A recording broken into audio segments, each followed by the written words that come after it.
आरक्षणाचा मुद्दा राज्य सरकारसाठी आता अडचणीचा ठरू लागलाय की काय असा प्रश्न सध्या निर्माण झालेला आहे।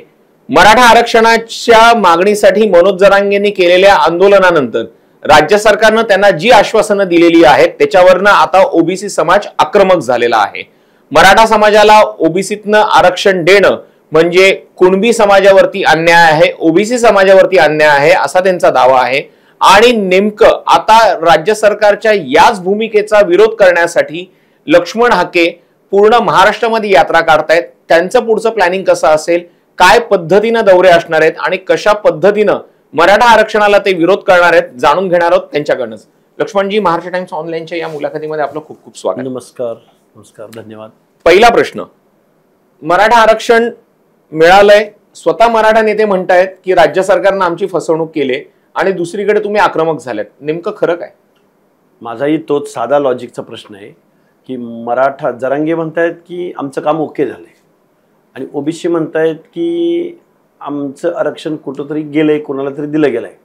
याच्यापैकी एकतर ते खोटं बोलतायत नाहीतर आम्ही खोटं बोलतो। बरोबर, एकाच वेळी तेही खरं बोलतायत आणि हेही खरं बोलतायत असं होणार नाही। खरं। त्यामुळं या GRच्या माध्यमातून या महाराष्ट्रामध्ये जे काही आजपर्यंत वेगवेगळ्या मार्गानं बोगस कुणबी सर्टिफिकेट काढून ओबीसी मध्ये घुसण्याचा जो प्रयत्न या महाराष्ट्रामध्ये खूप वर्षापासून चालू आहे आणि त्याचं कारण असं आहे की 73व्या 74व्या घटना दुरुस्ती अन्वये लोकल बॉडीजमध्ये म्हणजे पंचायत राजमध्ये ओबीसींना आरक्षण भेटलं आणि हे आरक्षणामुळं 20% SC ST त्यांच्या प्रपोर्शनप्रमाणे आणि ओबीसीचं 27% आरक्षण आणि मग गाव आमचं आहे, गावात आमचा शब्द चालतो, गावचे पाटील आम्ही।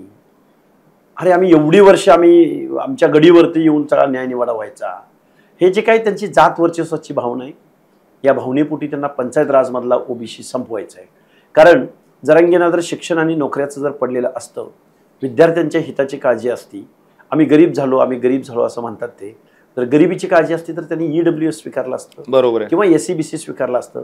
पण आणि त्यांचा कटऑफ पण शिक्षण आणि नोकरीच्या एंट्री पॉईंटचा कटऑफ पण EWSचा SCBCचा कमी आहे, तरी सुद्धा त्यांना ओबीसी मधून हवंय। त्याचं कारण असं आहे की पंचायत राज। मला तुम्हाला हाच प्रश्न विचारायचा आहे। मागच्या वेळेला तुम्ही जेव्हा मुलाखतीमध्ये आला होता तेव्हा तुम्ही अजित पवारांना टार्गेट केलं होतं, सारथीला टार्गेट केलं होतं। तुमचं म्हणणं हे स्पष्ट होतं की तुम्ही मराठा समाजाला भरभरून देतायत, मात्र आम्हाला ओबीसी समाजावरती अन्याय करतायत, आमच्या तरुणांना काही मिळत नाहीत। पुन्हा तोच मुद्दा, एकतर तुम्ही खरे किंवा ते खरे। त्यांचं म्हणणं आहे की आमच्या समाजाला काहीच मिळत नाहीये, दुसरीकडे तुम्ही म्हणतायत आम्हालाही काहीच मिळत नाहीये। प्रश्न असा आहे, मी आता परत एकदा जबाबदारीने सांगतो, मागच्या वेळी पण बोललो असेल की या फुले शाहू आंबेडकरांच्या महाराष्ट्रामध्ये आजपर्यंत एकही बजेट असं नाही की 50 ते 60% लोकसंख्या असलेल्या ओबीसीच्या सामाजिक न्याय हक्काच्या योजनासाठी 1% पुढं बजेटरी तरतूद या महाराष्ट्रात झालेली नाही। आता काल परवाचं एक उदाहरण आहे, मला एका आश्रमशाळा संस्था चालकाचा फोन आला। त्यांनी मला असं सांगितलं की गेल्या 2 वर्षापासून आम्हाला अनुदान भेटलेलं नाही। मग त्या आश्रमशाळामध्ये कोण असतात? ऊसतोड मजुराची मुलं असतात, वेगवेगळ्या विमुक्त जातीमधली मुलं असतात, वेगवेगळ्या स्थलांतरित व्यवसायाच्या निमित्तानं कोण विटभट्टीवर जातं, कोण पुण्या मुंबईसारख्या ठिकाणी जातं, तर त्यांची मुलं मुली त्या आश्रमशाळांमध्ये शिकायला जातात। त्या आश्रमशाळांना जर अनुदान भेटलं नसेल तर त्या आश्रमशाळांमध्ये शिकणारी विजयंतीची मुलं, बलुत्या लुत्यामधली मुलं, मागासवर्गीयांची मुलं, त्यांच्या शिक्षणाच्या बाबतीमध्ये त्या संस्थेकडून काय त्यांना आउटपुट मिळत असेल बरं? 1% बजेटरी तरतूद। मग आता प्रश्न उरतो असा की मग निवडणुका संपल्या की कारखाने आजारी पडतात, कारखाने आजारी पडले की मग त्या ठराविक नेत्यांचेच आजारी पडतात आणि मग त्या कारखान्यांना 100 कोटी 125 कोटी 150 कोटी। आत्ताच अजितदादा पवार म्हणजे कारखानदाराच्या नेत्यानं या आजारी कारखान्यांसाठी 2000 कोटी रुपयेचा निधी त्या पुरवणी मागण्यामध्ये सँक्शन करून घेतला। मग आजारी कारखाना म्हणजे एकदा शासनानं जाहीर करावं, आजारी पडला म्हणजे काय झालं, मग ते कशामुळे आजारी पडला आणि मग ते कोण त्याला जबाबदार, मग मॅनेजमेंट जबाबदार आहे का, त्या मालकानं काय केलं का, आणि त्यांना वाचवायसाठी कोणाचे पैसे, तर या टोटल महाराष्ट्राच्या तिजोरीतले। आता ओबीसी समाजाने पण आजारी पडण्याची गरज आहे का? ओबीसीने आजारी नाही, ओबीसी पहिलाच कोमात गेलेला आहे। ओबीसी कोमात जर नसता, ओबीसी जागृत असता तर यांची काय बिशाद आहे की तुमचं आरक्षण असं उद्ध्वस्त करण्याची। त्यामुळे आरक्षण उद्ध्वस्त करणारी जी काही महाराष्ट्रातली जी काही उपसमिती नेमलेली होती, त्या उपसमितीचे सदस्य, त्यांचा ह्या सोशल जस्टिसबद्दलचा अप्रोच, हे सगळं बघू जाता कारखानदारांना सामाजिक न्याय देणं, जो शोषण करतो इथल्या व्यवस्थेमध्ये त्याच्याकडून तुम्ही सामाजिक न्यायाची अपेक्षा करणं म्हणजे गाढवासमोर जाऊन गीता वाचणं. पण मला सांगा, एकीकडे तुम्ही स्वतः म्हणतायत की भाजपाच्या विजयाचा मार्ग हा ओबीसींच्या वाड्या वस्त्या तांड्यावरनं जातो. दुसरीकडे भाजपाचे नेते म्हणजे खुद्द देवेंद्र फडणवीस सुद्धा म्हणतायत की आमचा डीएनए हा ओबीसींचा डीएनए आहे आणि आम्ही त्या ओबीसी समाजाकडे दुर्लक्ष करणार नाही. मग असं असताना जर मराठा समाजाला आरक्षण दिलं गेलं तर आता जर ओव्हरऑल आपण जर विचार केला तर साधारणपणे मतदान करणाऱ्यांपैकी 30% हा ओबीसी समाज आहे आणि मराठा समाज साधारण 33% आहे. मग अशा स्थितीमध्ये दोघांनाही समाज काय, मराठा समाज 33% मतदान करणारा मराठा समाज तोही साधारण 33% आसपास असेल, तर दोन्ही समाजाला छेडणं, त्रास देणं हे सरकारसाठी प्रॉब्लेमॅटिक नाही होऊ शकत. बघा, जर देवेंद्र फडणवीस साहेब जर ओबीसीचा डीएनए ओबीसीचा भाजपचा डीएनए ओबीसी आहे असं म्हणत असतील तर मी 4च मुद्दे तुमच्यासमोर मांडतो. एक महाज्योती नावाची संस्था आहे. अजितदादा पवार त्याला निधी डायव्हर्ट करतात कारण अर्थमंत्री या नात्यानं. गव्हर्नमेंट रेझोल्युशन असं आहे की जे सारथीला तेच बार्टीला, तेच तारथीला, तेच महाज्योतीला. म्हणजे विद्यार्थ्यांच्या बाबतीमध्ये कुठेही दुजाभाव केला जाणार नाही. सारथीच्या मुलांना 1 स्ट्रोक अकाउंटला 10-10, 15-15 लाख रुपये अजितदादा पवारांनी सँक्शन केले, की ज्या सारथीमध्ये मराठा समाजाची मुलं येतात. पण महाज्योतीला मात्र त्यांनी आजपर्यंत, आज आंदोलन आम्ही समुद्रात उड्या घेऊन आंदोलन केलं, आज रोजी त्यांना मिळालेलं नाही. हा एक मुद्दा. महाज्योतीला पैसे मिळत नाही, निधी मिळत नाही, इमारत नाही, ऑफिस नाही, वेगवेगळे वसतिगृह नाहीत. आजही ओबीसीच्या मुलामुलींना जिल्ह्याच्या ठिकाणी शासनातर्फे एकही वसतिगृह नाही, बांधलं नाही, पाया घातला नाही. आता हा एक प्रश्न झाला. दुसरा प्रश्न असा, याच या तिघांनी निवडणुकीला सामोरं जात असताना महाराष्ट्रामध्ये 20 महामंडळं डिक्लेअर केली ओबीसींची. त्या महामंडळांना आजपर्यंत एकही अध्यक्ष भेटलेला नाही. आजपर्यंत या महाराष्ट्रामध्ये ओबीसींना बजेटरी तरतूद, मी आता तुम्हाला बोललो, मग ह्या गोष्टी जर होणार नसतील तर डीएनए कसा असेल? बोलून चालेल का फक्त? आज पंचायत राजमधलं आरक्षण गेलेलं आहे. मराठा बांधव बोगस कुणबी सर्टिफिकेट घेऊन निवडणुकीला उभं राहणार आहे. पहिली लोकल बॉडीजमधली म्हणजे पंचायत राजमधली निवडणूक म्हटलं, सरपंच असो, पंचायत समिती असो, जिथं ओबीसी रिझर्वेशन आहे तिथं ओबीसी वर्सेस ओबीसीची फाईट व्हायची आणि निवडून ओबीसीची यायचा. आता तसं नाही होणार. ओबीसी विरुद्ध बोगस कुणबी सर्टिफिकेटवाला अशी फाईट होणार आणि अजून 5 वर्षांनी ओबीसी विरुद्ध बोगस कुणबीवाला अशी पण नाही फाईट होणार. बोगस कुणबी विरुद्ध बोगस कुणबी अशी होणार. मी तुम्हाला हाच प्रश्न विचारतोय. तुम्ही एक खूप मोठा आरोप केलेला आहे, मगातपासून तुम्ही स्टेटमेंट केलेला आहे, मराठ्यांनी बोगस कुणबी सर्टिफिकेट घेतली. कोणत्या मुद्द्याच्या आधारावरती तुम्ही हा आरोप करताय? हा GR आहे माझ्या हातात. महाराष्ट्र शासनाने जो निर्णय घेतला त्या GRची मी एक ओळ वाचून दाखवतो. मराठा समाजास जात प्रमाणपत्र मिळण्याच्या प्रक्रियेत अधिक सुलभता यावी यासाठी आम्ही शासन निर्णय घेत आहोत. मराठा समाजास जात प्रमाणपत्र, मी काय बोललो लक्षात येते का तुमच्या? मराठा समाजाचं सामाजिक मागासले पण नाकारलंय ना. सुप्रीम कोर्टानं नाकारलंय, हायकोर्टाने नाकारलंय. ज्यांना आरक्षणाबद्दल असे निर्णय घेण्याचा अधिकार असतो त्या 4 स्टेट बॅकवर्ड कमिशनने नाकारलंय, सेंट्रल बॅकवर्ड कमिशनने नाकारलंय. आणि तरी तुम्ही GR काय करता? मराठा समाजास जात प्रमाणपत्र मिळण्याच्या प्रक्रियेत सुलभता पण मग हे न्यायालयाचं उल्लंघन नाही? पण मग सरकारनं जो इम्पेरिकल डेटा केला त्यांचा सामाजिक मागासले पण त्याच्यातनं तर सिद्ध केलं ना. आणि कुठल्या आयोगातर्फे? सुक्रे समितीतर्फे. बरोबर. सुक्रे समितीची संविधानिक अधिकार काय? बरं ते पण जाऊ द्या. ते SCBC केलंय ना. मग ते का नको आहे मराठा समाजाला? EWS घटना दुरुस्ती करून इकॉनॉमिकल विकर सेक्शन, की ज्या EWSचा फायदा फक्त मराठा कम्युनिटीला 7.64% झाला 10%पैकी. तर मग त्यांना EWS नको आहे, SCBC नको आहे, त्यांना काय हवंय?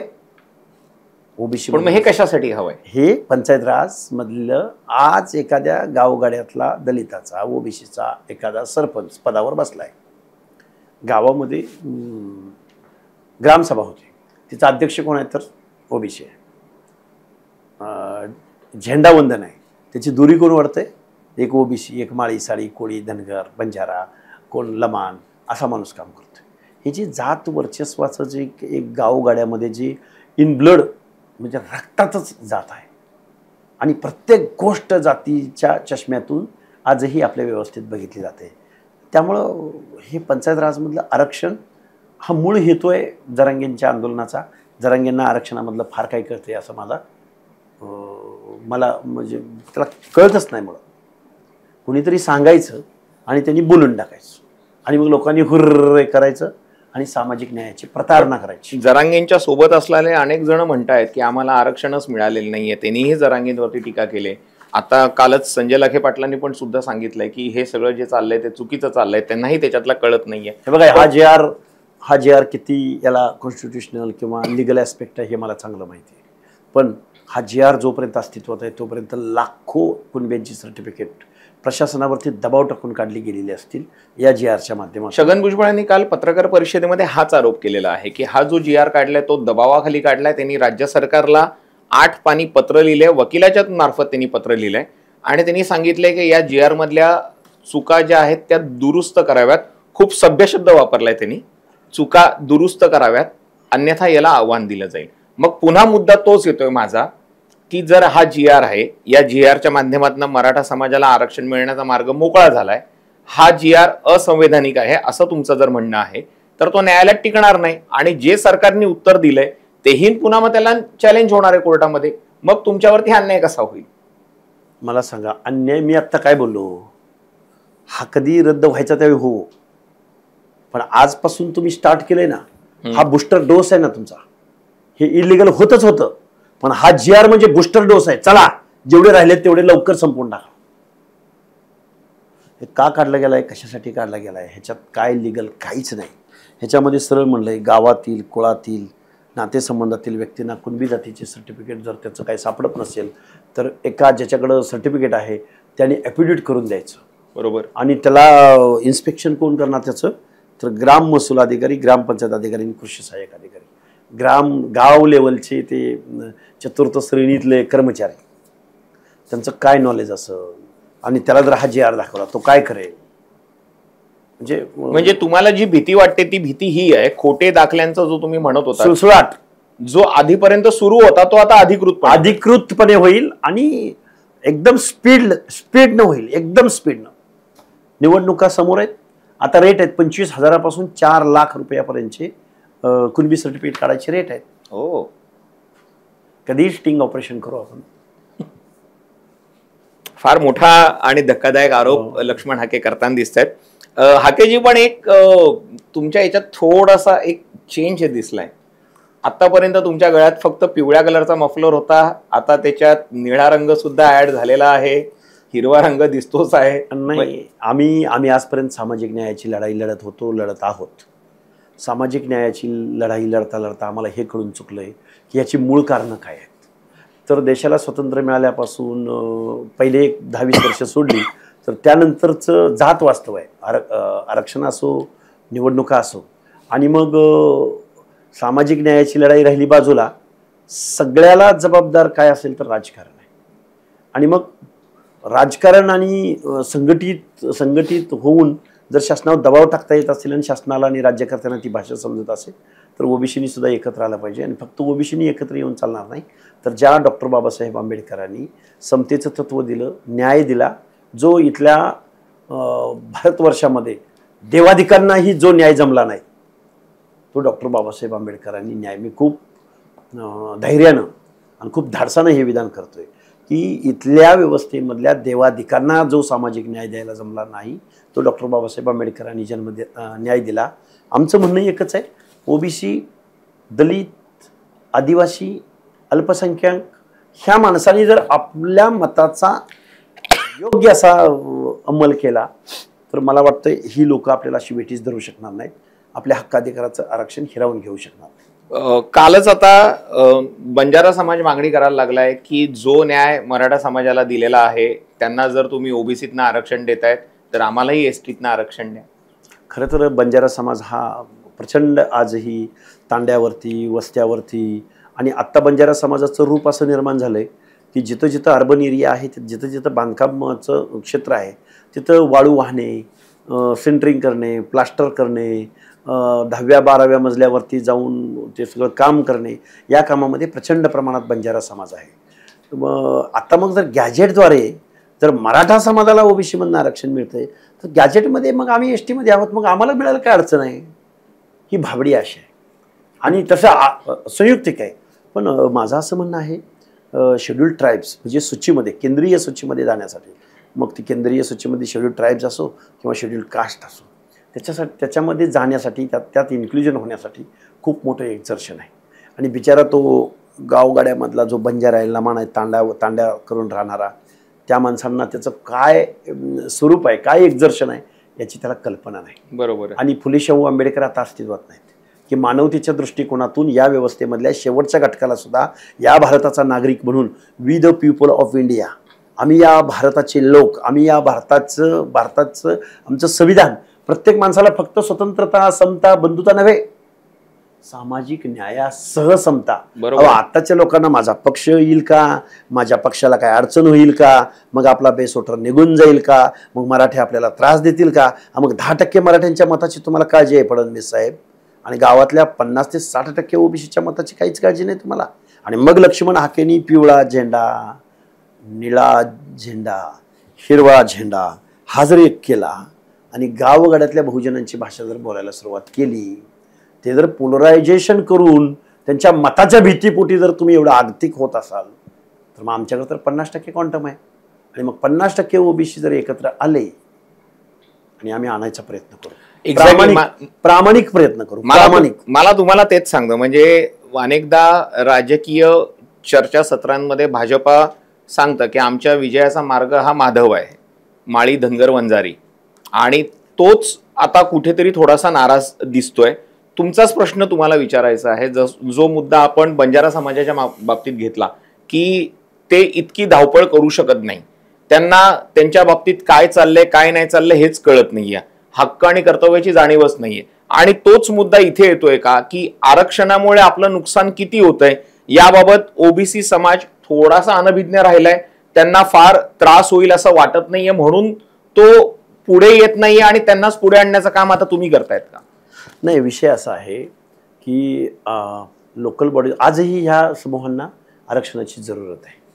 कारण पंचायत राजमध्ये जर तो माणूस झडपी मेंबर नाही झाला तर त्याला विधानसभेचं लोकसभेचं स्वप्न काय पडणार? कारण पंचायत राजला लोकशाहीचा पाळणा म्हटलं जातं, बाल्यावस्था, तिथूनच ते नेते तयार होतील आणि पुढे जातील. मंडल आयोगाचं हे तात्विक धोरण आहे. पण आता ह्या गावगाड्यातल्या लोकांना आज रिझर्वेशनची आवश्यकता आहे आणि उलट पहिल्यापेक्षा आता तीव्र पद्धतीनं आहे. त्यामुळं एक उदाहरण सांगेन तुम्हाला मी, इथल्या राज्यकर्त्या लोकांनी हा बहुजन एकत्रित येऊ नये म्हणून महाराष्ट्रापुरता तरी वेगवेगळ्या जातीला जातीच्या संघटना तयार करायला लावल्या आणि जातीमध्ये झुलवत ठेवलं त्यांनी. 2014चं धनगर समाजाचं एसटीचं आंदोलन होतं, हे आंदोलन काढायला कुणी लावलं तर शरदचंद्रजी पवारांच्या कार्यकर्त्यांनी. मी शरद पवारांनी सांगितलं की निवडणुका जवळ आले तर तुम्ही एसटीचं आंदोलन उभं करा. मी त्यातलं उपोषण करताय 2014चा. तर पण झालं असं की त्या 5 दिवसाच्या कालावधीमध्ये ते आंदोलन हायजॅक केलं भाजपनं. म्हणजे आरक्षणाचा हा जो निर्णय आहे किंवा आरक्षणाचं जे धोरण आहे आत्ताचं, जे काय मराठा समाजाचं असो किंवा ओबीसीचं, हे दुधारी आहे. मी काय बोललो? माननीय मुख्यमंत्री महोदयांना माझी हात जोडून कळकळीची विनंती आहे, हे ओबीसीचं जे काय तुम्ही हा JR काढलाय हा एक धार नसून दुधारी आहे.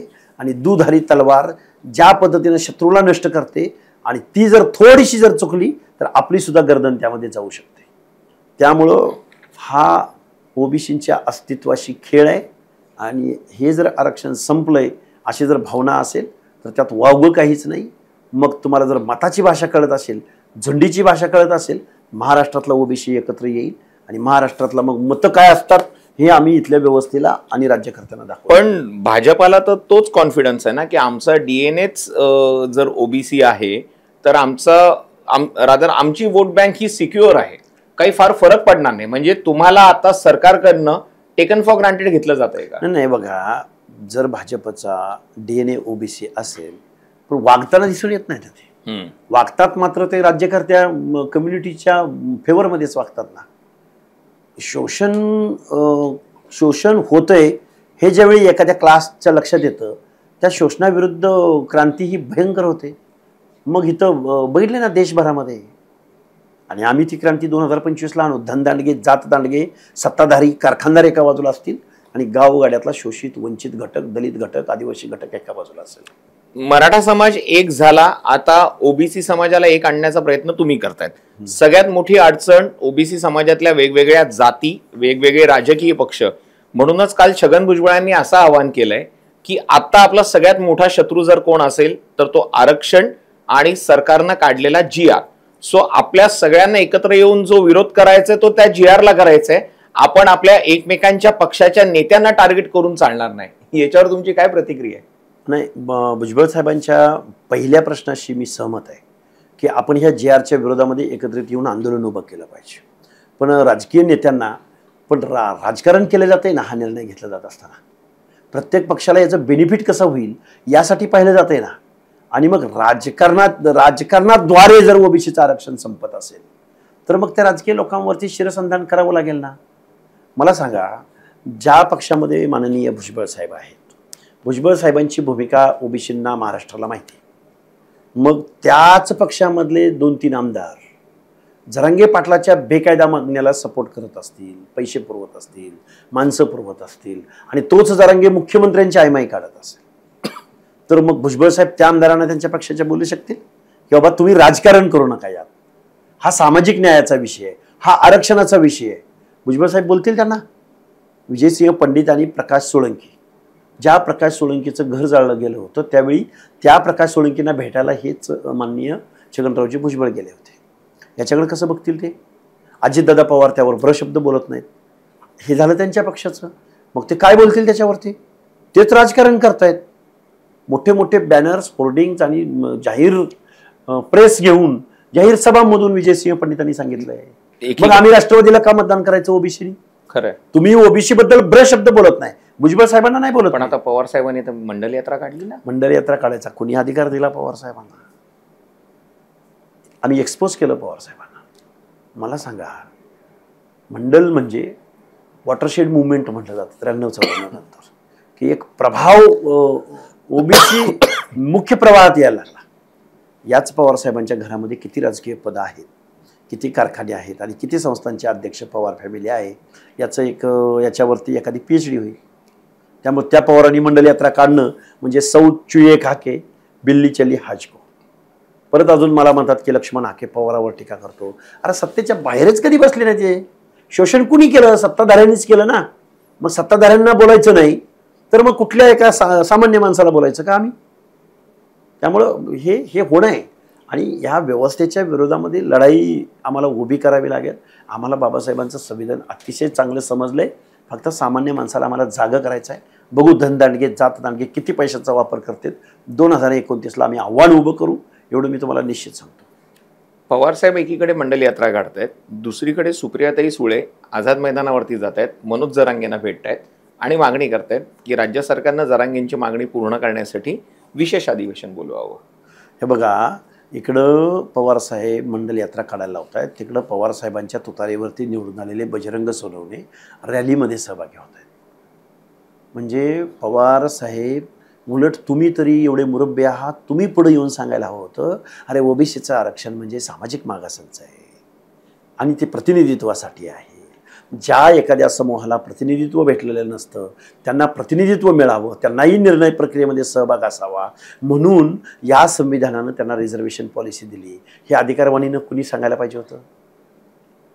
पवार साहेबांनी सांगायला पाहिजे होतं ना. पण मग असा हा बुद्धिभेद का केला जातो? पवार साहेबांना निवडणुका आणि पक्षाची गेलेली पत आणि पक्षापासून ओबीसी दूर जाणं आणि तो भाजपला जाऊन मिळणं, म्हणून मग ओबीसीच्या लोकांना आम्ही ओबीसीसाठी झटतोय भांडतोय म्हणून मंडल यात्रा. पण मग असं म्हटलं जातं ना, म्हणजे तुम्हीच स्वतः अनेकदा आरोप केलेले आहेत की जर तुम्हाला ओबीसी जवळचा आहे तर मग मराठा आरक्षणासाठी आंदोलन करणाऱ्यांना खतपाणी का घातलं जातं? हाच प्रश्न आहे की ते यांची नीती फक्त निवडणूक आहे. सामाजिक न्याय नाही. म्हणून मी वारंवार म्हणतो की फुले शाहू आंबेडकर हे सामाजिक तत्ववेत्ते, सोशल रिफॉर्मर, ज्यांनी सामाजिक उत्थानाचं काम केलं, तशी माणसं आत्ता नाहीत. आत्ता माझा पक्ष, माझी निवडणूक, माझा कारखाना, माझा नातू, माझा पुतण्या, माझी लेक ह्याच्या पलीकडे जात नाहीत. हे नाहीतर भारताचे पंतप्रधान झाले असते ना शरदचंद्रजी पवार. निवडणुका कशा जिंकायच्या त्याचं व्याकरण आत्मसात, पण गावगाड्यातल्या ओबीसी BJMTचं अंतकरण मात्र त्यांनी समजून घेतलं नाही. व्याकरण समजलं निवडणुकांचं, पण अंतकरण समजून नाही घेतलं.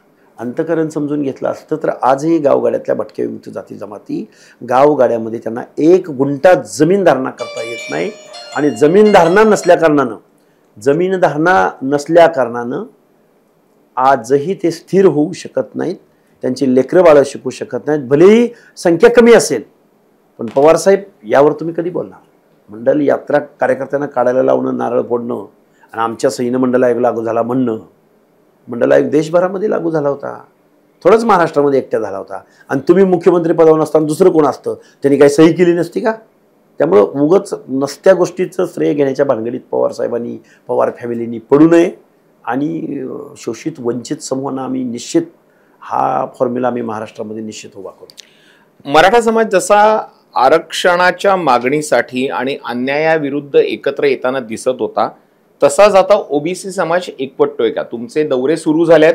2 महिन्यापूर्वी असलेली स्थिती आणि मनोज जरांगेंच्या आंदोलनानंतर असलेली स्थिती, यात तुम्हाला स्वतः किती फरक जाणवलाय? फरक प्रचंड आहे. मी साधा ग्रामपंचायत सदस्य नाही, माझे वडीलही नाहीत. एक सामान्य कुटुंबातलं पोरग ओबीसीच्या बाजूनं बोलतंय.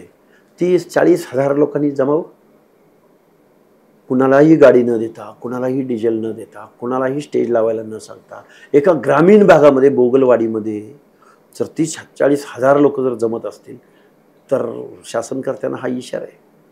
मी आत्ता माझ्या 10 सभा आहेत पुढच्या कालावधीत. या 10 सभांमधून आम्ही महाराष्ट्र ढवळून काढू. आणि सोशल मीडिया आहे, कुठल्या गावात खेड्यात जरी सभा असली तर तो अख्खा लाखो लोक त्याला बघतात. त्यामुळं आम्ही सुद्धा पोलराईट होणार.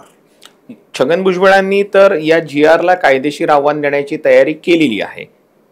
दुसरीकडे जरांगे म्हणतायत की तुम्ही जर या 2025च्या GRला आव्हान देत असाल तर आम्ही जुन्या GRला आव्हान देऊ. जरांगेंचं स्वागत आहे. देश पातळीवर तुम्ही मंडल आयोग चॅलेंज करायला चाललाय.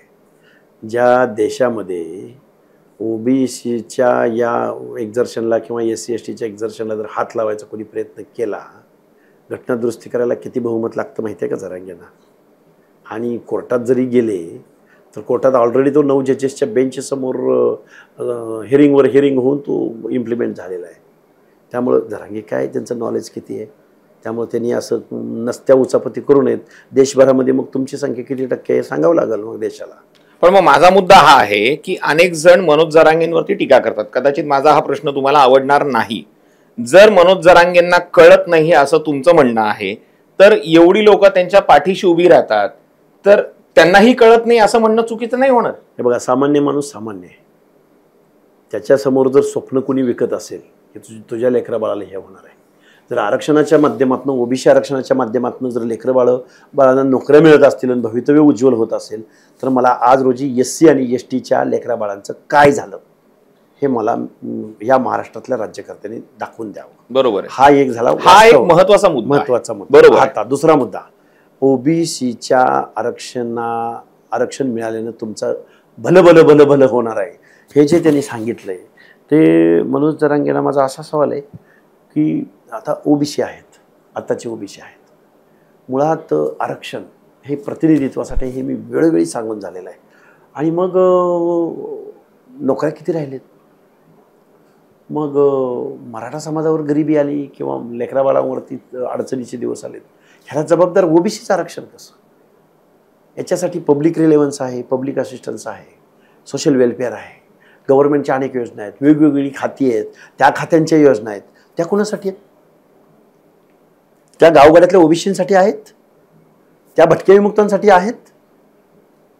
भटक्या विमुक्ताला आजही हे म्हणतात आम्ही 2 एकरावर आलोय, अरे पण त्याच्या नावावर 7 बारच नाही ना, कुठला सोशल जस्टिस?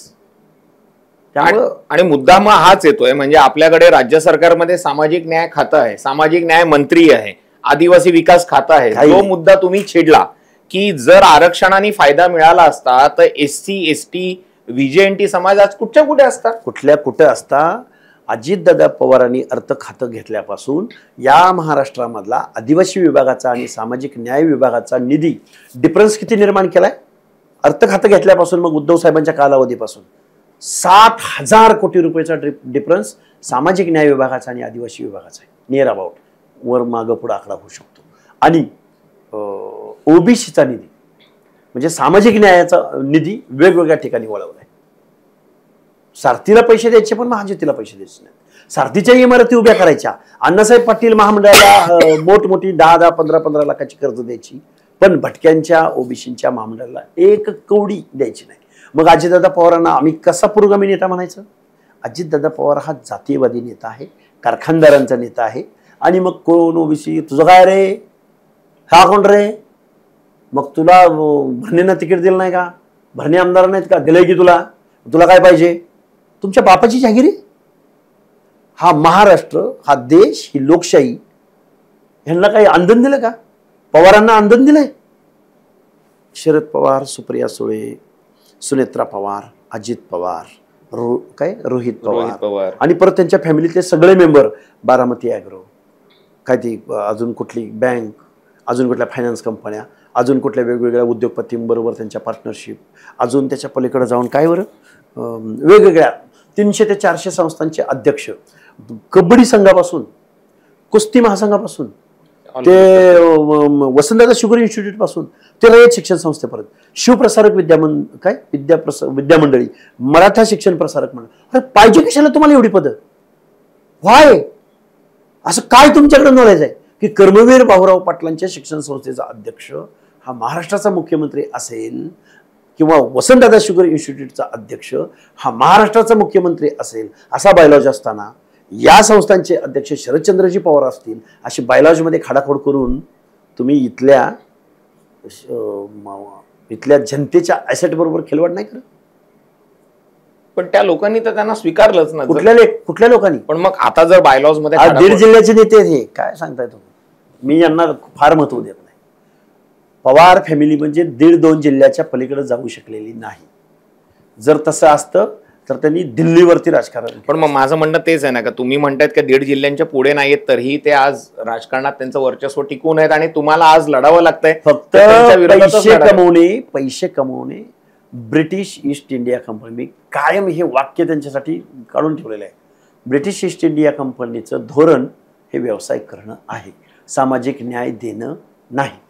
पण आता मला सांगा, लक्ष्मण हाके यांची लढाई ही मराठा समाजाच्या विरोधात किती आहे पर्सेंटेजचा जर विचार केला तर, आणि पवार फॅमिलीच्या विरोधात किती आहे? ज्या पवार फॅमिलीनं ज्या मनोज जरांगेच्या बेकायदा मागण्यांना पाठिंबा दिला, आंदोलन उभं केलं, रसद पुरवली, मुंबईमध्ये येऊन बसल्यानंतर तिथं सुप्रिया सुळे असतील किंवा अजून कोण असेल त्यांचे आमदार असतील, किंवा रोहित पवार नावाच्या आमदाराची IT सेल असेल, ह्या सगळ्या लोकांनी हे उभं केलं. आणि हे पाप ओबीसीचं आरक्षण घालवण्याचं, आणि हा GR माननीय देवेंद्र फडणवीसांकरवी हा GR काढून घेण्याचं महापाप जर कोणी केला असेल, पापात सगळेच सामील आहेत. जसे सत्ताधारी आहेत तसेच या महाराष्ट्राचे विरोधी पक्षनेते आहेत. त्यामुळे कुणीही आता ओबीसीच्या बाजूने बाजू घेतलेली नाही. अपवाद फक्त माननीय छगनरावजी भुजबळ आणि काही ओबीसीच्या नेत्यांचा सोडला तर बाकी सगळे लोक ओबीसीच्या विरोधामध्ये आहेत. असा आता ओबीसीचा समज झालेला आहे. ओबीसीचा समज झालेला आहे. ओबीसी समाज आता आरक्षणासाठी किंबहुना आपलं आरक्षण वाचवण्यासाठी आक्रमक होताना दिसतोय. किती फायदा त्यांना मिळणार आहे, त्यांचा लढा किती होणार आहे, हा मुद्दा आहे. छगन भुजबळांचं एक वाक्य तुम्हाला सांगतो आणि मुलाखत तिथे थांबवतो. ते म्हणतात, तुम्ही आमच्याकडे मागायला आलेत, आमच्याकडेच काय उरलं नाही तर आम्ही तुम्हाला काय देणार? दिलंच नाही. मुळात ओबीसीला 1% बजेट तरतूद करू शकला नाही हा फुले शाहू आंबेडकरांचा महाराष्ट्र. ओबीसीच्या किती लोकांनी कारखाने काढले तुम्ही दाखवून देऊ शकता का मला? किती लोकांच्या शिक्षण संस्था आहेत? ओबीसीनी यांच्या कुठल्या आमदारक्या आणि खासदारक्यावरती क्लेम केला. काय असतं प्रतिनिधित्व? पर्याप्त प्रतिनिधित्व जर नसेल तर त्याला रिझर्वेशन देणं म्हणजे तो पिछडलाय, त्याला पुढे घ्या. काय BC, OBC, other backward classes, इतर मागास वर्ग, ह्याला खरा शब्द BC आहे, बॅकवर्ड क्लासेस. मग बॅकवर्ड क्लासेस याच्यामध्ये अर्थ असा आहे की जो पिछडलाय मग मराठा पेशडला असेल तर मग आगे कोण गेलाय, म्हणजे पुढे कोण गेलाय? हा घटनाद्रोह आहे. महाराष्ट्रामध्ये जात चोरांची टोळी प्रचंड प्रमाणात सक्रिय आहे आणि दुर्दैवाने ती सत्तेत आहे. हे वाईट वाटतं. खूप गंभीर आरोप प्राध्यापक लक्ष्मण हाके यांनी केलेले आहेत. घटनाद्रोह महाराष्ट्रात सुरू आहे, जात चोरांची टोळी सक्रिय झालेली आहे आणि त्यामुळे ओबीसी समाजावरती अन्याय होतोय आणि आता हा अन्याय दूर करण्यासाठी ओबीसी समाजाला पुन्हा एकदा एक मोठा लढा उभारावा लागणार आहे. तो लढा उभारण्याचं काम त्यांच्याकडनं सुरू आहे. मात्र या सगळ्या प्रकारामुळे आतापर्यंत जातीपातीच्या नावाखाली ज्या ज्या राजकीय पक्षांनी राजकारण केलं, मग ते सत्ताधारी असोत की विरोधक असोत, या सगळ्या प्रकारामुळे आता पुढचे काही महिने किंबहुना वर्ष ही सत्ताधारी राजकीय पक्षांसाठी डोकेदुखीची ठरणार इतकी मात्र नक्की. या मुलाखतीमध्ये वेळ झालेली आहे इथेच थांबण्याची. ही मुलाखत तुम्हाला कशी वाटली आम्हाला कमेंट करून नक्की सांगा. तुर्तास धन्यवाद.